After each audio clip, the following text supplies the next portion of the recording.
जरा सा भी तरस नहीं आता तुम्हें उस पर। माँ प्लीज, ये सब बातें आप मुझसे ना ही करो तो बेहतर होगा। 2 दिन बाद आज हर्ष बहुत खुश होता है और उछलते हुए अपनी माँ के पास आता है। माँ माँ, मेरा रिजल्ट आ गया। देखिए, मैंने अपनी पूरी क्लास में टॉप किया है। तुम मुझे क्यों माँ बुला रहा है? मैं तेरी माँ नहीं हूँ, समझा? अरे क्यों डांट रही है बच्चे को? माँ ही तो है तू उसकी। सगी माँ नहीं हूँ मैं इसकी, जो ये इस तरह बार बार मुझे माँ माँ बुलाता रहता है। ये सगी माँ कौन होती है? क्या माँ भी कभी सगी और पराई होती है? लो, फिर शुरू हो गया। माँ जी, आपने ना इसे बहुत सर पर चढ़ा रखा है। अब आप ही संभालिए इसे। दृष्टि स्कूल से आती ही होगी, मुझे उसके लिए खाना भी बनाना है। इतना कहकर महिमा वहां से चली जाती है। दादी, कोई मुझे प्यार क्यों नहीं करता? सब दीदी से ही क्यों प्यार करते हैं? अरे ना ना बेटा, ऐसी कोई बात नहीं है। दृष्टि बड़ी है ना, इसलिए बस सबको उसकी फिक्र लगी रहती है। फिक्र और प्यार दोनों में अंतर होता है दादी। मम्मी पापा ना तो मेरी फिक्र करते हैं और ना ही मुझसे प्यार।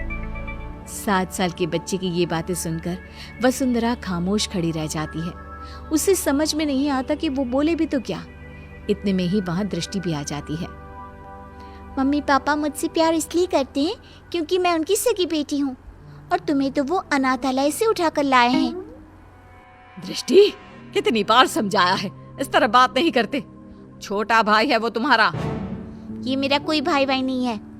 दीदी, मैं आपका सगा भाई नहीं हूँ, तो मेरा भी तो आप लोगों से कोई खून का रिश्ता नहीं है। उसके बाद भी जब मैं आप लोगों का स्वीकार कर सकता हूँ, तो आप लोग क्यों नहीं अपना रहे मुझे? शोर सुनकर गिरीश और महिमा भी बाहर आते हैं। इतना शोर क्यों हो रहा है यहाँ? क्या चल रहा है ये सब? देखिए ना पापा इस लड़की को। क्यों रे हर्ष, आप कौन सा ज्ञान झाड़ रहा है तू?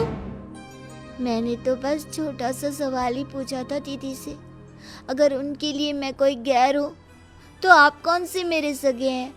उसके बाद भी जब मैं आपको अपने जन्मदाता की जगह दे सकता हूँ, तो आप लोग ऐसा क्यों नहीं कर सकते? हर्ष के इन सवालों से पूरे घर में सन्नाटा छा जाता है। वसुंधरा अपने आंसू पोंछते हुए गिरीश और महिमा से सवाल करती है। अब क्यों चुप हो तुम लोग? जवाब दो ना इस बच्चे के सवाल का। हर्ष के सवालों का किसी के पास कोई जवाब नहीं होता। गिरीश और महिमा बिना कुछ बोले अपने रूम की तरफ चले जाते हैं। ये लड़का तो जरूरत से ज्यादा ही तेज है। कहीं हमने इसे गोद लेकर कोई गलती तो नहीं कर दी? अगर ऐसा ही रहा तब तो ये हमारी बेटी का हक छीन लेगा और पूरी प्रॉपर्टी हड़प लेगा। तुम सही बोल रही हो महिमा। हमें जल्दी से इस लड़के का कुछ करना होगा। ये हमारी बेटी के लिए खतरा हो सकता है। अगले दिन, हर्ष बेटा कहाँ हो? चलो आज हम तुम्हें कहीं बाहर घुमाने ले चलते हैं। सच में माँ, हम घूमने जा रहे हैं?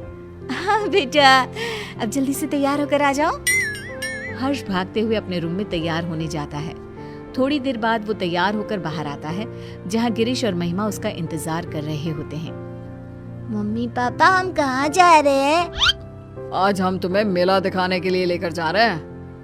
कल तुम्हारे सवालों ने हमारी आंखें खोल दी, इसलिए अब हम तुम्हें अपने सगे बेटे जितना ही प्यार देंगे। हर्ष ये सब सुनकर बेहद खुश हो जाता है। उसे लगने लगता है कि अब उसके बुरे दिन जा चुके हैं, लेकिन उसे कहाँ पता था कि उसकी किस्मत में आखिर आगे क्या लिखा है। वे सब मेले में पहुंच जाते हैं। हर्ष बेटा, झूला झूलोगे? हाँ मम्मा, मुझे झूला झूलना बहुत पसंद है। ठीक है, तुम जाकर झूला झूल लो, हम लोग तुम्हारा यहीं इंतजार करते हैं। हर्ष चला जाता है। यही अच्छा समय है, अब हम घर चलते हैं, इसका काम तो हो गया। सही कहा तुमने, मेला घर से इतना दूर है कि ये वापस लौटकर कभी नहीं आ पाएगा। गिरीश और महिमा वहां से चले जाते हैं। हर्ष जब वापस लौटता है तो उसे वहां कोई नजर नहीं आता। वो पागलों की तरह अपने परिवार वालों को ढूंढता है। कुछ घंटे ढूंढने के बाद जब उसे कोई नहीं मिलता तो उसे सब समझ आ जाता है। अब वो करता भी तो क्या? न घर का पता मालूम था, ना ही कोई फोन नंबर। थक हार कर वो